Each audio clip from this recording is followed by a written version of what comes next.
இன்னொன்று பெரும்பாலான பேருக்கு எப்படின்னா, எடுத்த உடனே இவன் எஸ்சியா, இவன் வந்து ஒரு ஸ்கீமில் படித்து வந்தவன், இவன் ஸ்காலர்ஷிப்பில் படித்து வந்தவன், இவன்லாம் வந்து இடஒதுக்கீடு மூலியமாக தான் மேலே வந்தவன் அப்படின்னு ஒரு ரொம்ப கீழ்த்தரமான ஒரு புத்தி இருக்குது.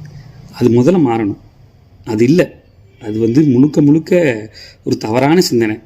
இடஒதுக்கீடுனா என்ன, ஏன் இடஒதுக்கீடு கொண்டு வந்தாங்க, எதற்காக இடஒதுக்கீடுன்னு ஒன்று வந்துச்சு அப்படின்றத தயவு செய்து போய் இப்போலாம் ChatGPT வரைக்கும் வந்துடுச்சு, போய் எடுத்து சிந்திச்சு பாருங்கள். நீங்களே தரவுகளை எடுத்து பார்த்தீங்கன்னா உங்களுக்கு தெரியும். இன்றைக்கும் நான் ரொம்ப அழுத்தமாக சொல்லுவேன், இன்றைக்கும் உங்களுக்கு ரொம்ப எளிமையாக சொல்கிறேன் பாருங்களே.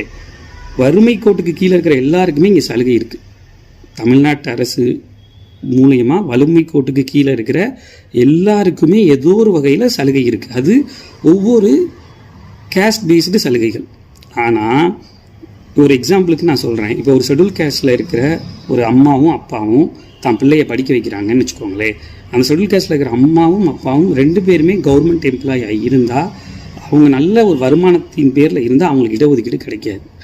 அதே பேரலாக அப்படியே இங்கே வந்து ஒரு பிசிலேயோ ஒரு எம்பிசி கம்யூனிட்டிலேயோ ஒரு அம்மாவும் அப்பாவும் வேலைக்கு போகாத, அரசு வேலைக்கு போகாத ஒரு தினக்கூலியாக இருந்தால் அவங்களுக்கு இடஒதுக்கீடு கிடைக்கும்.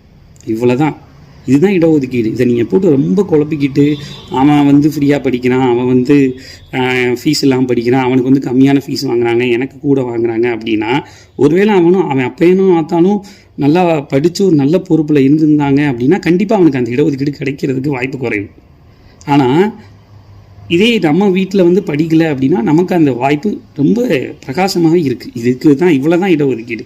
இதை நீங்கள் ரொம்ப பார்க்கும்போது உங்களுக்கு ஒரே கண் பார்வை எப்படி இருக்குன்னா, அதாவது எப்படி சொல்கிறது, பார்க்கும்போதே அவங்கள வந்து தீட்டாகவும், பார்க்கும்போதே அவங்கள வந்து ஒரு தரக்குறைவாகவும், பார்க்கும்போதே அவங்கள வந்து ஒரு ஸ்கீம் ஓரியன்ட் பீப்புள்ஸாகவும் நீங்கள் பார்க்குற மனநிலையிலேருந்து முதல்ல நீங்கள் மாறணும். அடுத்தது